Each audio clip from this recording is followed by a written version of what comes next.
आप सभी को मेरा नमस्कार। फिर से स्वागत है आपका मेरे YouTube चैनल पे।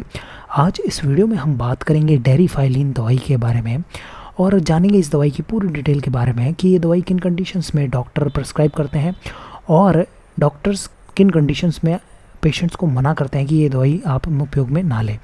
ये सारी जानकारी हम इसी वीडियो में जानेंगे, इसलिए इस वीडियो को आप बिल्कुल आखिर तक देखें। और आपने मेरे चैनल को सब्सक्राइब नहीं किया है तो प्लीज़ अभी सब्सक्राइब करें और इस वीडियो को ज़रूर लाइक करें। चलिए शुरू करते हैं। देखिए, डेरिफाइलिन जो दवाई होती है वो दो दवाइयों का मिश्रण होता है, मिक्सचर होता है।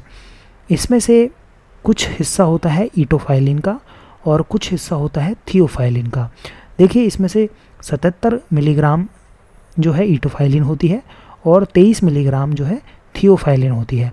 और इन दोनों दवाइयों का मिश्रण जो है वो डेरिफाइलिन दवाई के अंदर आता है। तो मार्केट में डेरिफाइलिन नाम से टैबलेट्स जो है अवेलेबल रहती हैं। तो देखिए, सबसे पहले इसके उपयोग जान लेते हैं। देखिए, पेशेंट डॉक्टर के पास में आता है, डॉक्टर से बोलता है कि डॉक्टर साहब मुझे सूखी खांसी बहुत रहती है, सांस लेने में भी कभी कभार तकलीफ़ रहती है, या फिर कभी कभार डॉक्टर के पास में पेशेंट जर्नल जुखाम लेके आता है। उस जुखाम के दौरान जब खांसी होती है तो वो समस्या डॉक्टर को बताता है। तो उस कंडीशन में डॉक्टर डेरिफाइलिन का उपयोग पेशेंट को बताता है, क्योंकि ये जो दवाई होती है वो ब्रोंकोडायलेटर होती है और मिक्सचर होता है दोनों का, इटोफाइलिन और थियोफाइलिन का। तो इसका जो असर है वो काफ़ी अच्छा देखने को मिलता है, इसलिए डॉक्टर इसे प्रिस्क्राइब करते हैं। तो ज़्यादातर इसे देखिए अस्थमा में और सीओपीडी में। देखिए, सीओपीडी का मतलब होता है क्रॉनिक ऑब्स्ट्रक्टिव पल्मोनरी डिजीज़। देखिए, जब भी किन्हीं व्यक्तियों को बहुत लंबे समय तक खांसी रहती है तो उस कंडीशन में क्या होता है, हमारे फेफड़ों की नलियों में सिकुड़न पैदा हो जाती है।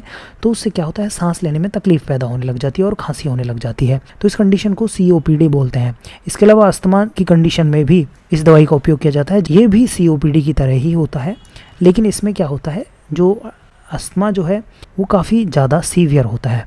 तो इन दोनों कंडीशन में डेरिफाइलिन दवाई का उपयोग किया जाता है डॉक्टर के द्वारा। देखिए, क्योंकि ये दवाई क्या करती है, हमारे लंग्स की जो नलियाँ होती हैं उसे रिलैक्स करती है। अब ये रिलैक्स करने से क्या होता है, जो हवा का जो प्रवाह है वो काफ़ी आसान हो जाता है, जो ब्रीथिंग है वो काफ़ी ईजी होने लग जाती है। तो पेशेंट को काफ़ी अच्छा आराम मिलता है।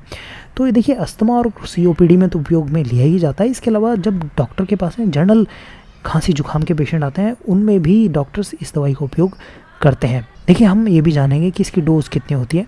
उससे पहले हम ये जान लेते हैं कि ये दवाई किस तरीके से हमारे शरीर पर काम करती है। तो देखिए, मैंने जैसा बताया कि हमारे फेफड़ों में क्या होता है, नलियाँ होती हैं जो स्मूथ मसल्स कहलाती हैं। इन स्मूथ मसल्स को ये दवाई क्या करती है, थियोफाइलिन और इटोफाइलिन क्या करती है, रिलैक्स करती है। और जो खून की नलियाँ होती हैं इसके साथ साथ फेफड़ों की नलियाँ दोनों को रिलैक्स करती है। इससे क्या होता है, रिलैक्सेशन होता है, आसानी होती है ब्रीथिंग में। और जो केमिकल्स होते हैं कई जो अस्थमा का अटैक के लिए उत्तरदायी होते हैं, उन केमिकल्स को ये दवाई क्या करती है, कम करती है। जैसे हिस्टामिन है, एडोनिसिन है, मिथैकोलिन है, और जो एलर्जी करने वाले जो एलर्जेंस होते हैं उनको भी ये दवाई क्या करती है, रोकती है। तो इस तरीके से ये दवाई जो है काम करती है। देखिए, अब जान लेते हैं डोज के बारे में। देखिए, जो इस दवाई की मैं बात कर रहा हूँ डेरिफाइलिन, इसको 2 टाइम के लिए डॉक्टर्स जो है प्रिस्क्राइब करते हैं पेशेंट्स को, अडल्ट पेशेंट्स को, बड़े पेशेंट्स को। इसके अलावा इंजेक्शंस भी उपयोग में लिए जाते हैं इमरजेंसी की कंडीशन में। जब बहुत ज़्यादा अस्थमा का अटैक आ जाता है तो भी इस दवाई के इंजेक्शन जो हैं उपयोग में लिए जाते हैं। देखिए, हम इस वीडियो में साइड इफ़ेक्ट्स भी जानेंगे। उससे पहले जान लेते हैं इसके मार्केट में टैबलेट की क्या अवेलेबिलिटी रहती है।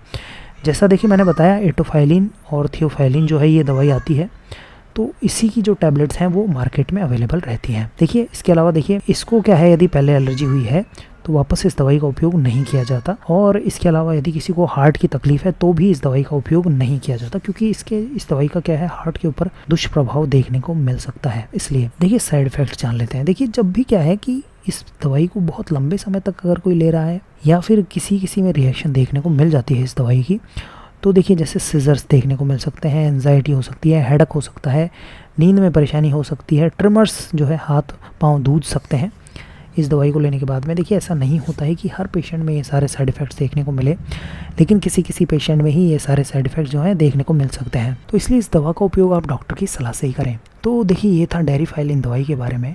ये वीडियो आपको कैसा लगा प्लीज़ कमेंट करें, इस वीडियो को ज़रूर लाइक करें और मेरे चैनल को ज़रूर सब्सक्राइब करें। ये वीडियो देखने के लिए धन्यवाद।